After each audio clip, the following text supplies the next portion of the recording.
Happy Friday and welcome to a special Friday Tech Bites show. We're coming to you live from the West Coast, the best coast.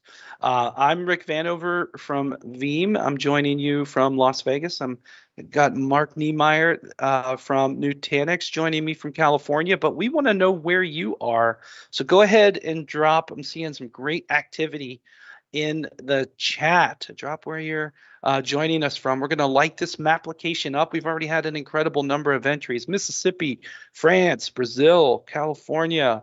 Well, that's our. We just had other people on the chat letting us know. We're on a good start here. Let's let it. Brazil, bon dia, and India, Saudi. I'm doing my best at the map. I don't remember all the countries, but we want to see where you're from. So let us know where you're from. Joining me today is as a regular on the streams, Mark Niemeyer. How you doing, Mark? Very good, Rick. Good to see you again. Yeah, thanks for joining me. And, we kind of combined an interesting little topic here. We're fresh off Amazon reInvent, a great activity here. I'm in Las Vegas still, heading out here in a moment. And, when we were preparing for this, Mark, it actually was kind of a nice kind of combination topic because Nutanix does a lot with Amazon as well. Do you want to tell us kind of high level, kind of how that HCI is not always what you think nowadays? Yeah, exactly. Yeah, and good to see you out there in person. After what is it, 18, 20 months now, it's definitely time to see people in person again and so on. So great to see you out there. But yeah, definitely very excited to talk about Nutanix, our relationship with AWS. Like you said, HCI definitely has moved on a little bit, right? Nutanix started as one of the pioneers in the HCI. This is hyper-converged infrastructure, as we call it back then. But now we're really moving into a hybrid cloud infrastructure, right? The same management plane, the same data plane now basically goes from on-prem, can now extend into the AWS Cloud as well. So we've worked very closely with Amazon, with the AWS crew, to make sure that our software is optimized to run on AWS bare metal nodes. So like I said, the same operating system, the same management structure, all of the same business benefits now stretch from on-prem into the cloud. And we have quite a few customers that are using it as well already. For various workloads, sitting really close to your SaaS applications. Some of them are actually using it for backup or DR use cases. So a lot of interesting use cases there, Rick. Yeah, and I think it's important to highlight, Mark, that something as broad as Amazon Web Services, from a market share standpoint, the leader in the hyperscale public cloud, there's a lot of different conversations to have. IT is not IT as you know it in that cloud. And, the customers and partners that Veeam works with, we have familiar conversations. And much like what you explained just now, it's familiar conversations and familiar use cases in the cloud, but there's so much to it. And then all these new announcements, right? It just makes this technology ecosystem a very broad conversation. And as we saw some of the images through the cycle here through the week, we at Veeam brought a number of different experiences to this event. We brought presentations at our booth. We had a cloud native data management day breakfast for the Kubernetes and cloud native apps world, because that's a whole nother conversation too. And then we had our breakout sessions around cloud native backups. And I spoke to even organizations that are still moving into the cloud, right? Mm-hmm. So I really like your HCI, version 2, right? Hybrid cloud infrastructure. That's really the same outcome of being able to, really meet these needs in these new platforms. So it's a great joint market. And I got to give also a big recognition to Amazon. They, there's a lot of, circumstances to go into putting out an event like this nowadays. I was thoroughly impressed. So I got to give a big hat tip to that team. They did a great job in spite of current conditions. So I was really happy about that. Yeah, for sure. Okay, so just got a update that we're almost ready for the map. So Yeah, we're almost ready for the map. So let's go ahead and switch over to the PowerPoint and get started. And then we'll come back to the map in just a second, but let us know in the map where you're from. So anyways, Veeam and Nutanix is also kind of the topic we wanted to talk about today. And Mark, there's really three main ways that the Veeam backup products and the Nutanix offerings kind of align. And I really like this list because honestly, they're very different. A lot of times, Veeam's alliances are very specific to one thing, kind of just remanipulated another way. But from your point of view, I guess pick a favorite. Which one of these three are maybe your favorites?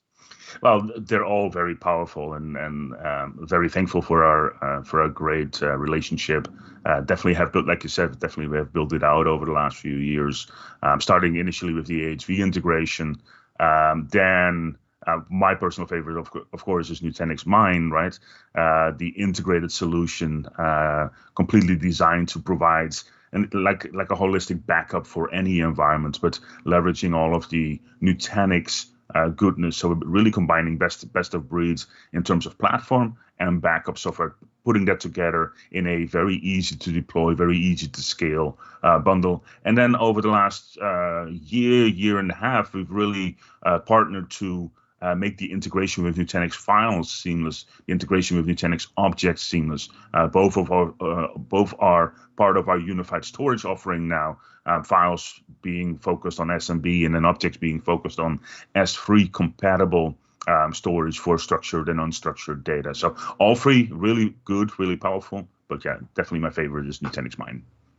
And that's good. We do have a demo of Nutanix Mine coming up here. So I think awesome. my favorite is probably, I like the Nutanix files because it has the Veeam ready qualification with object immutability. That's a favorite one. I guess I like mine as well. It's like children. You can't really pick a favorite, but and then the HV backup just took a big release on version 3 for instant recovery. Yeah. So there's so much into it. So let's jump over here. I lost my mouse, but there it is. Veeam backup for AHV. We'll start here. And, the AHV hypervisor, this is a pretty powerful angle to have that base backup and recovery going into Veeam repositories. It could even go into Nutanix Mine. A lot of capabilities here. I'll tell you, Mark, I see a lot of data as you do, but I see a lot of customer data, a lot of configurations. When I run into Nutanix AHV customers, man, they are a passionate group and they love Prism and they love the management plane. What can you tell me about the AHV hypervisor? Because I think the backup's easy, but from the hypervisor itself, what do you see in the market? Yeah, so I think the corporate model for Nutanix is really to make, like you said, very complex things as simple as possible, right? If you look at the data centers from like 15, maybe even 10 or 5 years ago, there's a lot of complexity, there's a lot of technology, there's a lot of things that you have to manage and troubleshoot, and really just to keep the lights on.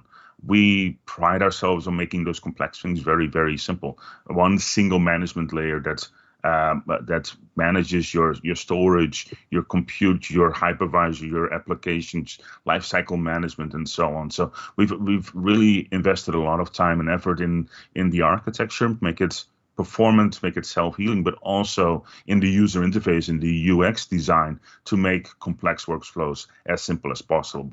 If possible, even one-click, two-click operations. And that's where that enthusiasm comes from, because people just love the simplicity of running a Nutanix cluster or a Nutanix data center, because it reduces their OpEx. It reduces the amount of time that they have to manage the infrastructure, and now can focus on business-focused projects rather than, like I said, just keeping the lights on. So that's really where a lot of that enthusiasm is coming from, Rick.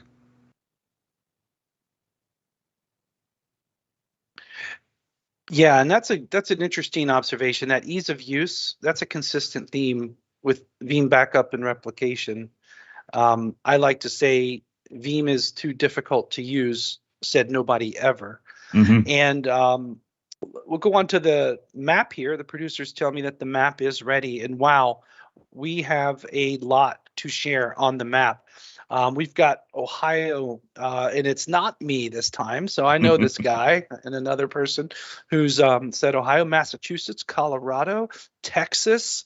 We've also got over in Europe, we've got Germany has joined us, France, Turkey, Austria, Czech, Romania, Poland. I want to go to Poland. And then down in South America, we've got Brazil, Mexico, Guadalupe. That might be a first in the Caribbean, by the way. And then over in the Middle East and Africa, we've got, again, Saudi, Morocco, Jordan, Nigeria, Kenya, and over in SARC, we've got India and Pakistan, Iran. A lot of stuff going on. Wow. So really appreciate everyone letting us know where you're from. And if you've just joined, we're going to come back to the map here in a second. So you can still get your country lit up. I have this challenge with Mark, with the Friday Tech Bytes team and the Industry Insights team. We want to get the biggest map ever. I don't know how we're going to do it, but I think we're gonna win at some point. We got to figure it out. It's looking pretty green already. So the next thing I want to, it is. So the next thing I'll highlight, we'll talk about Mine right now, and I'm actually just going to go straight into the demo. So Nutanix Mine, for those who aren't familiar with it, right, it's that purpose-built, solution where Veeam and Nutanix are just configured, and it's a complete solution. So what we're looking at here is this dashboard that has a great overview that's very intuitive of all of the different parts of the backup infrastructure. And I can go look at the storage. And, having this infrastructure, this actual, and I believe, Mark, this runs on AHV itself, I think, this infrastructure. That is correct. Yeah, so these storage containers where the backups go, very easy to look at and see all of these different volume groups. So in this particular one here, these three at the end are the individual Veeam repositories, and the individual infrastructure, 24 virtual disks that are assigned to it. You have good visibility on it. This is the backup appliance. And when I was preparing for this, and myself, Mark, I've not set mine up in the lab, but by watching these different resources, it's really easy. And so I understand why the users like it. And then when you look on this side here, you have those three storage groups represented as Linux hosts, and that'll translate to some repositories here in a second. But you'll see that the components are all in here, right? A Mine solution has the proxies that one needs to do the backups. It'll have the individual Linux hosts that are hosting those backup repositories. And then in this example, it's backing up a vCenter environment. And then the Windows server, which is this particular system that's running Veeam backup and replication. And I love my scale out backup repository, and that's where those backups go. And guess where? They go to these three individual Linux hosts that have storage that are backed on those volume groups that we just looked at. And that's the beautiful thing, is that the scale out backup repository is going to just distribute across those in a performance policy. And if you wanted to, you could, and actually I don't know for sure, Mark, but we could actually scale this out to Nutanix objects as well. Or would that have to be on a different, it wouldn't be on Mine, I can't remember.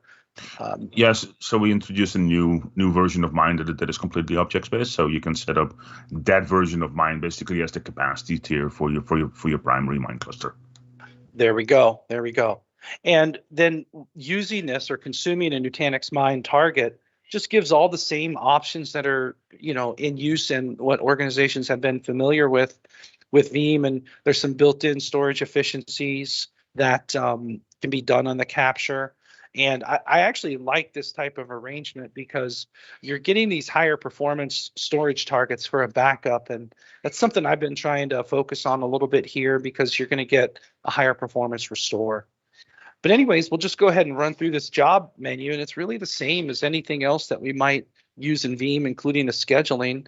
And once we run that job, we'll go ahead and ingest some data into Nutanix Mine. You see that this particular job is going to start and kick off here, and it's just a sample job. It's a small Linux system. But once you do that, you'll see that as it goes to start and data starts being transferred into Nutanix Mine, you'll see it starts to flow in Veeam backup and replication. But if we jump back over into Nutanix Mine, you can see that this session is actually just going to be ingesting right there. You'll see one job is running. So you have this nice end-to-end view that can see this backup data come into Nutanix Mine. And granted, that's a quick look here, Mark, but I think it's really easy. Anything you want to add to that? Easy was our design call, right? Easy to deploy. We completely automated the install, so taking out the risk of manual configuration and making mistakes there and so on. It's easy to size. It's easy to manage. Like this dashboard, we spend a lot of time on to make sure that all of the necessary information is there, that you can just walk in 9 a.m., cup of coffee, and yep, backups have run, storage is doing good, the performance is there. And then it's easy to scale and easy to support as well, right? You can start really small, add a few nodes. Everything is set up so we automatically make use of that extra capacity in the cluster. You don't have to do any management operations to make use of that new capacity, and you get more performance as well, right? Because we automatically load balance all of the incoming backup jobs over the new compute that is present on those new nodes within the mine cluster. So really leveraging the power of HCI that I was talking about in the beginning, Rick. Indeed. And I think that I apologize, I accidentally deleted. I moved my slide around wrong, so I must have made a small change here. This is the one I wanted to highlight. Apologize for a misaligned transition, but yeah, this is truly an integrated data protection experience, and I think that's important because I talk to a lot of customers, Mark, that this is what a lot of the market wants, and when I make this recommendation for this kind of integrated, integrated data protection offering, they check it out. And I think if you're, for the audience, looking for that integrated type of appliance, this is the way to achieve that. And correct me if I'm wrong, Mark, but I believe there's like 3 or 4 different, I use the word t-shirt sizes, and then it can be scaled as well. Is that correct? Yeah, so we have a few reference models, I would call it now. Yeah. Okay. That we have put together based on standard Nutanix configurations that are optimized in terms of compute and memory and storage layout. So that's kind of a starting point. What we do see is that we're starting to put together some more custom configurations for larger environments and so on. So we're definitely offering the flexibility of using larger nodes, deeper storage nodes, and so on to really make sure that we can cover any use case, Rick. Yeah, and I think that optimized is the word that sticks out to me the most, Mark. Yep. And I'll admit, as a software company, sometimes I struggle at Veeam to give like very specific recommendations because we're just by default so agnostic. Mm-hmm. This type of approach has it optimized, and I think that is really important because, the hardware does matter, the speeds and feeds do matter, the underlying disks do matter, and having this type of design that's optimized is the way to go. All right, I just got word from the producers that the map is ready, so thank you all who have let us know where you are from. And let's take a look now. Over in the U.S., we've added Florida, and we've had some additional members from some of the existing states. We've added a few over in Europe. We've added, let's see, Ireland and Italy, and we've also added Egypt in North Africa, so welcome there. And we've also added Thailand over in Asia. It's funny, everyone, I just went to a really good Thai restaurant 2 days ago. And then back over in South America, we've got a visitor from Venezuela. I did a lot of work there back in the day. True story. So welcome, everyone. Thank you so much for sharing where you're from. I appreciate that. So let's go back to the slide deck here, and let's talk a little bit about files and objects. So this is one of my favorites, Mark, but I love the like files as a target, files as a source, objects as a capacity tier top target for Veeam, including Veeam ready object with immutability. This is great for us. I love it. I love having these types of integrated offerings. What can you kind of offer from a Nutanix standpoint? Are people really using Nutanix files and Nutanix objects? And if so, what are they using it for? Yeah, so files has been very, very popular. Everybody uses file-based storage, right? And everybody Hmm. has a NetApp or an Isilon sitting around and so on. And now you can use the Nutanix capacity to basically serve out those file-based workloads. So rather than once again having to manage yet another platform, you can actually you leverage your Nutanix platform to serve out files-based storage. You can either place it co-located with your workloads, or you can design it to be a completely standalone files cluster, a dedicated cluster for your files. But once again, it leverages all of the HCI goodness, right? So automatic scalability, very high performance, and so on.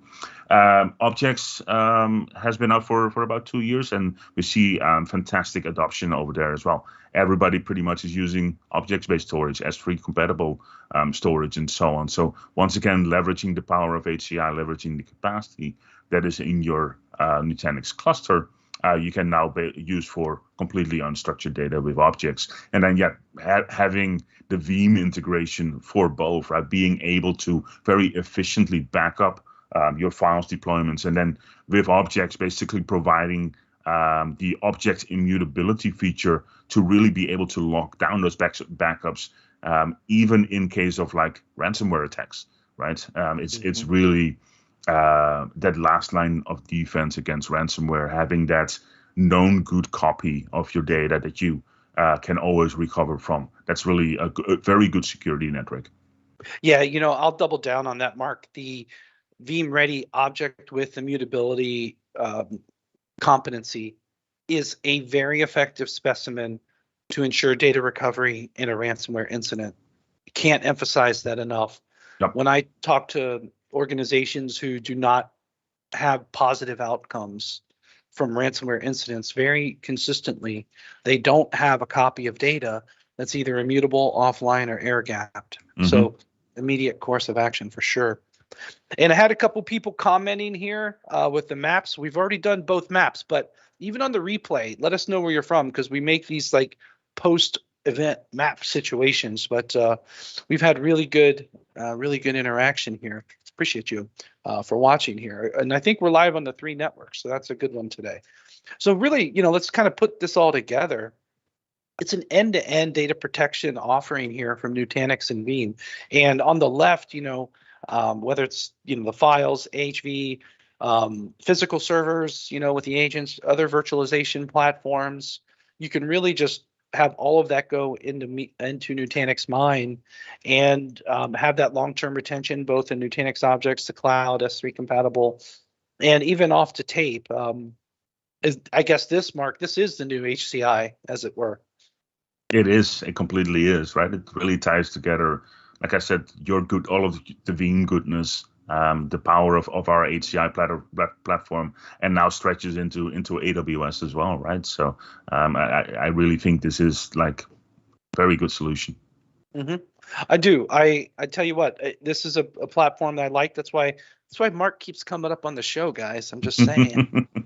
All right, so let's kind of go towards the second half of the end of our show here, and I want to highlight 2 different pages here on both the Nutanix page and the Veeam page. And really, we kind of put the Nutanix starting point, and then on the Nutanix site, the Veeam starting point on these 2 pages. And I think that it's really important to take a look at that. And you'll quickly see that they each start talking about each other. But us as Veeam and Mark's group as Nutanix, start with their story, which is really good.